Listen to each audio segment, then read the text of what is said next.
The following is a paid presentation by Siniard Law Injury Attorneys, paid for by Siniard Law Injury Attorneys. The Siniard Law Show, answering your legal questions, featuring attorneys Tommy Siniard, Bart Siniard, and your host, Aaron Dacey. This is the Siniard Law Show.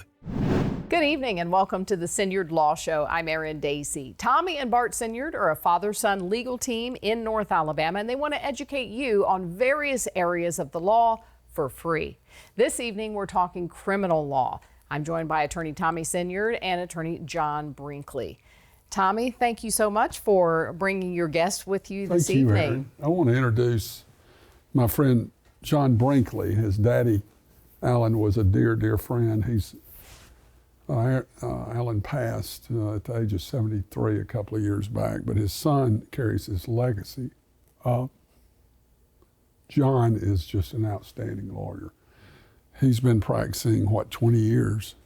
And in that time, he has made himself known, both as a lawyer, but for the work he does for our state bar, our local bar, and for those who cannot afford legal services. He is AV ranked by Martindale-Hubbell, which is the highest rank possible. He's AV preeminent. That's the top 1/2 of 1%. That's amazing. So, what an esteemed guest. We welcome you here. It's a privilege for you to be here. Aaron, take it from there. You want to start? What I'd like for you guys to do is tell us some of the differences between criminal and civil law. John, you want to take that? Sure.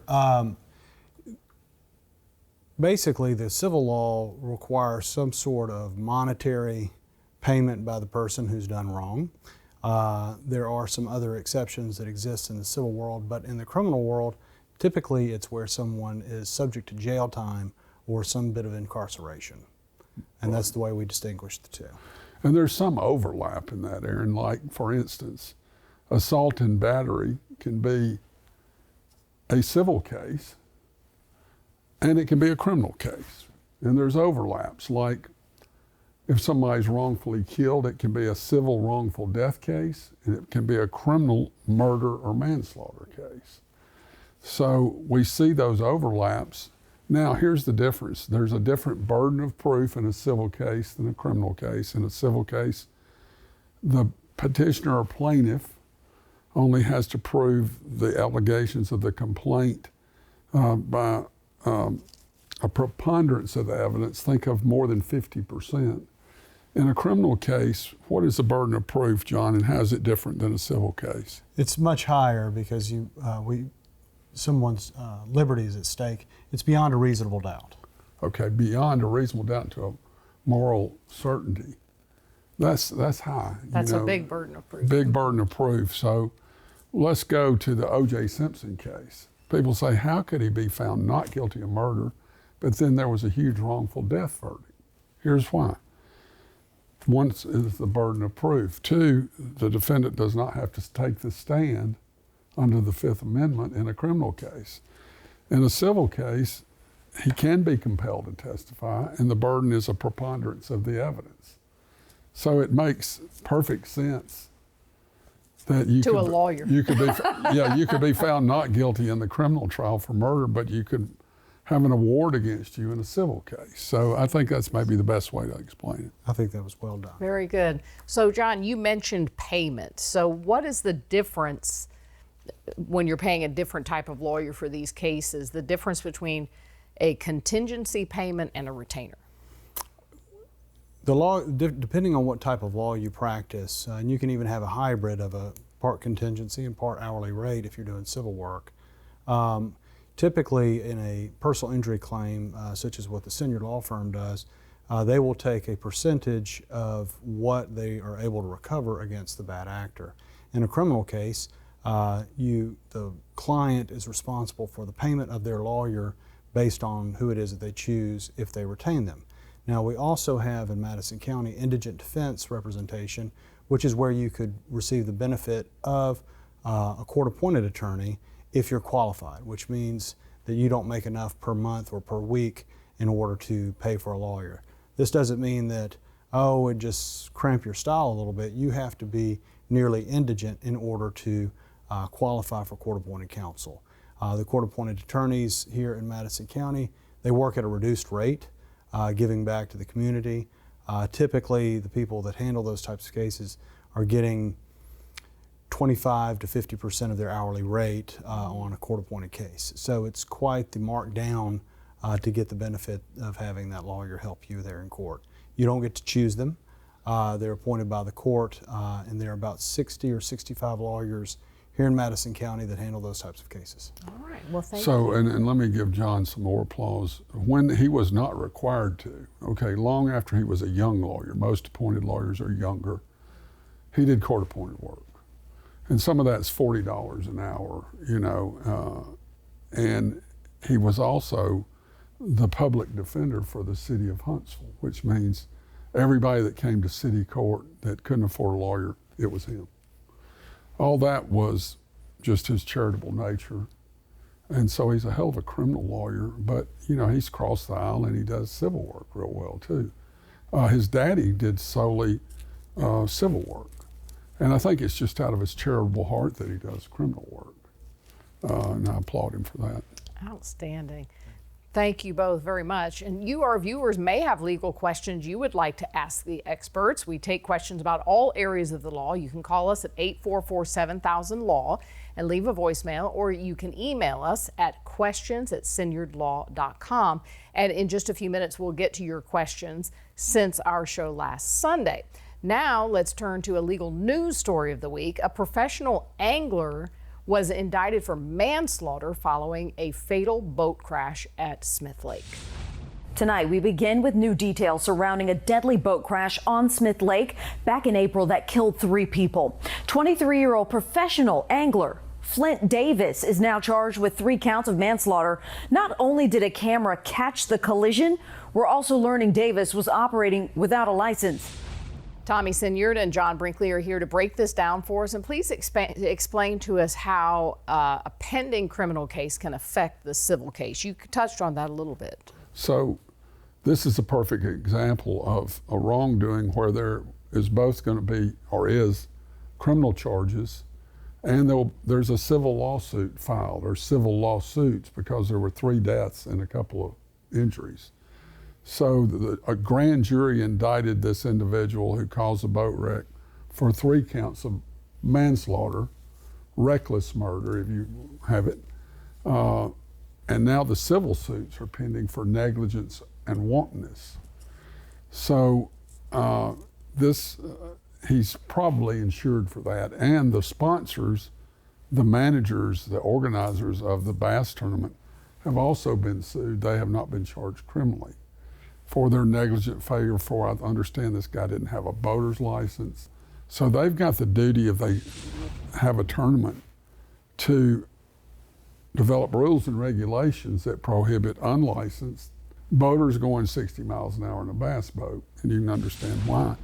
John, what do you think the outcome will be, civil and criminal? I know that's trying to look into a crystal ball. Well, we don't know how it's going to turn out, obviously, but to the extent that the criminal case would have to go first, because the bad driver of the boat would have the right to remain silent. And so until his criminal case resolves, they cannot proceed in any way. Well, they cannot proceed getting testimony from him until after the criminal case resolves. A lot of times, where there's some civil liability, in the passage of time, the families soften in their position against the person that they believe initially caused the death of their loved one. So a lot of time, the passage of time heals a lot of wounds. So hopefully they'll be able to realize that probably the driver of the boat did not do this on purpose. Here in a manslaughter claim, you don't have to have any type of ill intent. It just means that you recklessly operated that boat and threatened the lives of other people. So that's kind of the issue here with respect to the criminal case. Obviously, they're moving forward with the wrongful death action and the injury claims against those that were passengers in the boats. But to the extent that they are going to have claims, they're going to have to just go on the back burner for a little while until the criminal case resolves itself. It'll be a long process. It could be. You cannot threaten a civil action to, a criminal action to obtain a civil resolution. But in reality, there's a lot of trading going on with the victim's family.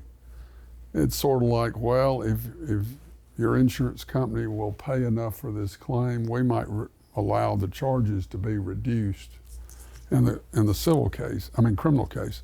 And while the victims don't have the last say, the district attorney's office listens to the victims in regard to outcomes. And I think it's important to realize that what Tommy has said is that they can reduce those charges. Here in a manslaughter case, this is less than a murder charge. These are different types of homicides. Even less than the manslaughter claim is a claim for criminally negligent homicide.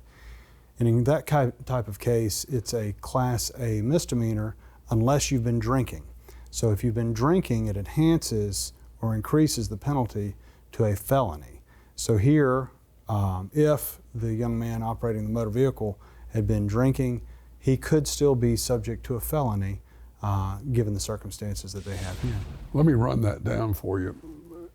Murder is an intentional killing. The punishment is 10 years to 99 years to life.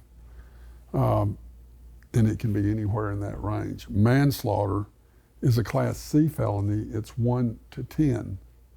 Criminally negligent homicide is a misdemeanor up to a year in the county jail. The other two are in the state penitentiary. So big difference in the That's three a wide things. range. Right. Now, as John pointed out, with manslaughter, a lesser included offense is criminally negligent homicide. So a jury could find the gentleman guilty, but get of a lesser included offense short of a felony if there's not drinking. That's still up in the air. Well, we'll certainly be watching that. Thank you both. Now, we'd like your expertise to answer some viewer questions. Our first question comes from an email from Beth. She says, my brother was arrested over 1 year ago. He's been to court several times, but his case is still going on. Is there any way to know how long his case is going to take before it is over and done with? Well, a lot of times in cases, the courts do a pretty good job of handling the cases in a timely fashion. Most of the time, misdemeanor charges, which are up to a year in custody, they're handled within a year because the prosecutor can amend the action against you within that time. If you go more than a year, they can't later change the DUI charge that would be alcohol only, then later to say that it was caused by drugs. So they try to get those done within a year. Here at the City of Huntsville, City of Madison, and Madison County district courts that handle all those misdemeanors, they usually get those done within a year. If the charge is a felony, depending on the type of case, it could take a couple of years before you actually get to trial, especially when you're talking about drug-related offenses where the state is required to have a toxicology report, meaning they with a chemical test to see what the substance was that you allegedly possessed. Sometimes those are taking 3 years or more in order to get to trial. Backlog. Yes, ma'am. To get them. And so here's the interesting thing is while it may take 18 months to get to trial in a felony case in Madison County, it may take twice that long in Coleman County because they don't have as many jury weeks. So you can only try a felony case when a jury's impaneled. We have a jury week once a month. In more rural counties, it might be 4 times a year or twice a year. And so you can't really count on the time frames we've talked about being solid from coast to coast. It may vary from county to county.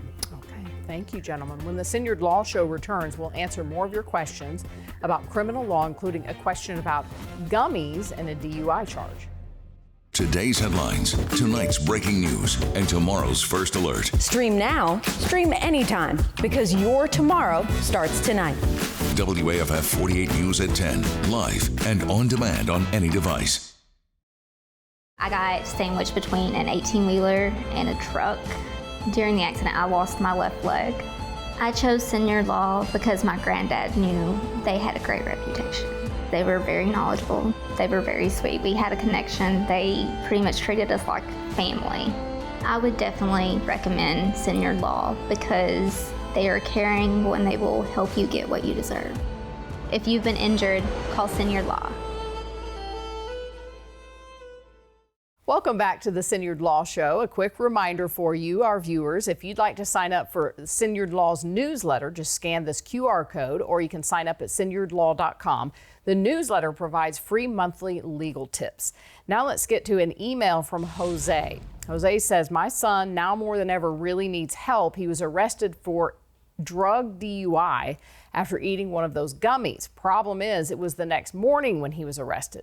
He says they made him take a drug test, but if he wasn't high when he was driving, how can it be a DUI? I just don't understand. This doesn't seem like justice to me. And Jose asked, do we have any options? Interesting. So in 41 states, marijuana, I guess, is legal, but Alabama isn't one of them. And gummies have CBD, which is a byproduct of marijuana. John, talk to us about a DUI for gummies. Sure. So back in 2018, the federal government passed the Farm Bill, and it allowed for industrial hemp to be grown across the nation. And as a result, when you process this industrial hemp, you can get the cannabinoid, we refer to it as CBD, which has a lot of medicinal help that one can have. And it also has as a byproduct THC, which is the active ingredient in marijuana. Now, there is not a whole lot of THC that goes along with industrial hemp. Although industrial hemp and marijuana are both cannabis, the industrial hemp does not have as much of the intoxicating ingredient THC in it. Think of it like there's alcohol inside of your bread. Now, you can't eat enough bread to get drunk, but to the extent that you could process this stuff down, if you did a whole field of industrial hemp, or you would have THC as a byproduct. People are using that in order to get some sort of calming effect, whether you're using just the CBD or whether you're trying to get the THC. And inevitably, people who are dealing in this type of a substance are able to find loopholes. For quite some time, from 2018 up until here recently in Alabama, there were different types of THC that were derived from industrial hemp. And so they were creating all types of different products, not just the brownies, but then you have the candies that's like a gummy. They have tinctures, and they also have that stem from the extract. And then you also have a powder form, which is called isolate. And it looks just like flour, only you cannot taste it. And people are using this in all types of different products, whether it's a vape, a gummy, an extract like an eyedropper, or you can cook it into food, and people have this calming effect using these cannabis products. Here in Jose's example with his son, people will tell law enforcement after they get stopped, yes, I've consumed this substance, whether it's their prescribed medication or whether they say, yes, I'd smoked marijuana earlier in the day. What the officer will have to do is articulate why he believes that the exposure to that substance causes them to be unable to operate a motor vehicle safely. Here in the city of Huntsville, we have 8 or 10 DRE experts, and those are drug recognition experts. We have a lot of them up here, which is probably why the city of Huntsville has so many DUIs that they charge each year. Many of the other cities across the state do not have these DRE experts, and as a result, there are things that you can do, back to Jose's question, to help defend those who have been charged with driving under the influence. Here, the DRE expert would get on the stand, if they are an expert, and they will testify that the person has they're exhibiting these signs that would lead them to believe that they were still under the effects of the substance, whether it's alcohol or pharmaceutical pills, or in this case, marijuana. It's not just that your eyes are glassy, they'll also have to show that when they take the pen out to the side that your eyes are trembling and don't have the smooth pursuit that you follow along when they get you on the field sobriety tests. There are a lot of things that Jose's son can do, and he's more than welcome to give me a call if he'd like to, but a lot of lawyers who handle these criminal cases know exactly what to do. So they need to make sure that they do contact a lawyer. Certainly have this young man represented, and hopefully he can do a good job of, if he's never been in trouble, he may be eligible for a program to keep this off his record, because quite frankly, you can't afford to have a DUI on your record anymore. Right. So it's, since I've been practicing, which is forever, 45 years, it was DWI when I started practicing, which was driving while intoxicated. Now it's under the influence of alcohol or drugs. But unlike alcohol, there's not a breath test for drugs or marijuana, is there, John? They have some tests, but they're a lot more sophisticated than you can do on a roadside. In this HB 445 that we've been talking about some in the news recently. That's a legislative act that just passed. It was, and it came about on July 1st. And so you couldn't have these gummies for sale at the gas stations or at different health stores. You weren't allowed to have those anymore. And so basically, everybody who sold those here in Alabama have had to close, or they have had to tighten their belts for sure. Many have closed their doors. So what are the chances of springing somebody on a DUI based on CBD or gummies versus alcohol? Sure. CBD does not have an intoxicating effect to it. THC does. Alcohol obviously does. Sometimes they charge you where you're intoxicated with both alcohol and drugs. And so that's one of the 5 different ways that you can charge somebody with DUI in Alabama. If you have somebody who's been charged with that, they're eligible for bond, and it's easier for them to defend themselves when they're out on the streets versus when they're in custody. So if they need to be sprung or have bond posted, they can do better to change the trajectory of their life or improve their quality of life while they're out. And that's certainly something they should do, which would include going to see a lawyer. So some significant fraction of your practice is in defending DUI cases. It is. And so give the viewing audience a measure of the punishment for first DUI versus second versus third, et cetera. Okay. In Alabama, the first time DUI conviction has a minimum fine of $600 if you're under 0.15 blood alcohol concentration. If you blow higher than 0.15, we loosely refer to that as being super drunk. And the penalty is double at that point. Aggravated. It is just that. And so with someone who has a DUI, they would get a fine. They wind up having to be supervised on probation so that they will successfully complete a court referral program, go to classes, learn how to not consume alcohol, and certainly not get behind the wheel of a car. So that could last up to 2 years on probation. Because it's a Class A misdemeanor, DUI is subject to up to 1 year in jail. There are some circumstances with the 5 different types of DUIs that we have in Alabama that you would have to put the interlock machine in your car, and that's the thing that you blow into. Your car won't crank unless you... That's right, and also it won't stay cranked. So these machines are pretty sophisticated, and they allow for the driver, supposed to allow for the driver to safely operate that motor vehicle, but it's always an inopportune time, I'm sure, for those who have it in their car, but they're supposed to pull all the way over in order to do it. Because it's a distraction. It is a distraction. And so if you have to blow and you're on the interstate, theoretically you're supposed to get off the interstate and blow in that machine and then get back on up to interstate speeds to continue traveling. Wow. What's your requirement when you get pulled over as far as field sobriety or a breathalyzer? Do you have to do any of those things? Good question. Right now, if they said, John, I want you to blow in this machine, if they pulled me over, I could refuse because driving in Alabama is a privilege. And as a result, they would take my license. So then I could go back and get my license reinstated after a period of time based on the suspension. If you refuse, your license is going to be suspended for 90 days. If you've done it several times in recent history, they can continue to make that penalty even greater. So here, if you have a case where someone refuses to blow, they lose their license. Then if they're convicted of a DUI, their license can be further suspended and it kind of stacks on top of each other that way. So interesting.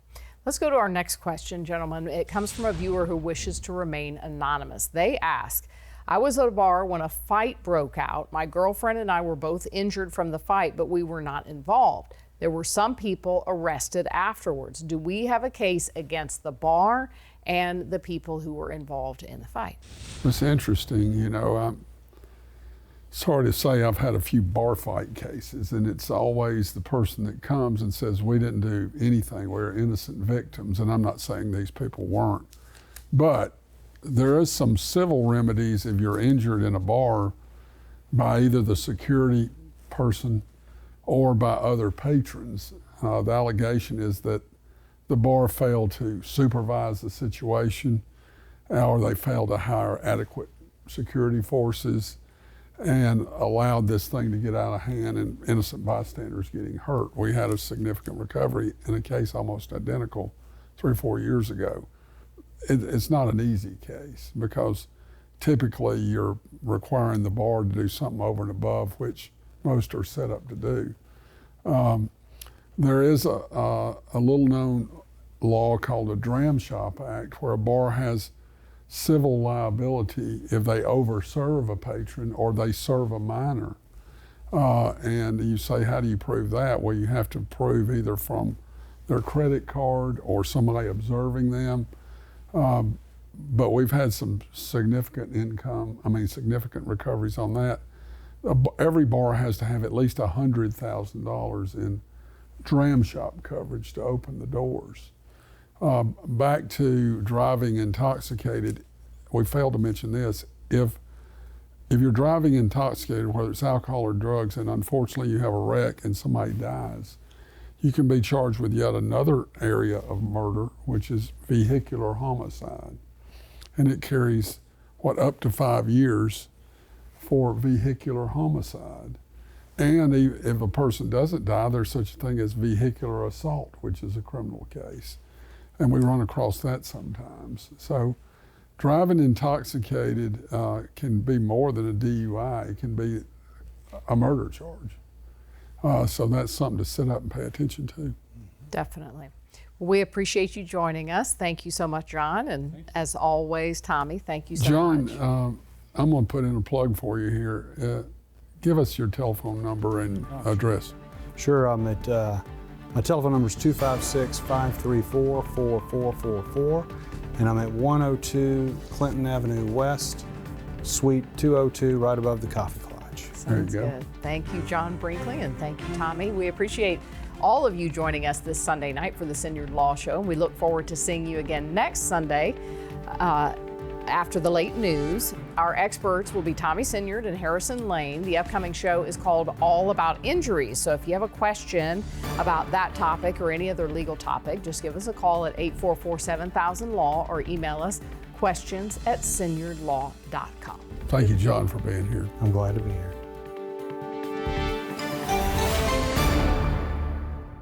The preceding was a paid presentation by Siniard Law Injury Attorneys, paid for by Siniard Law Injury Attorneys.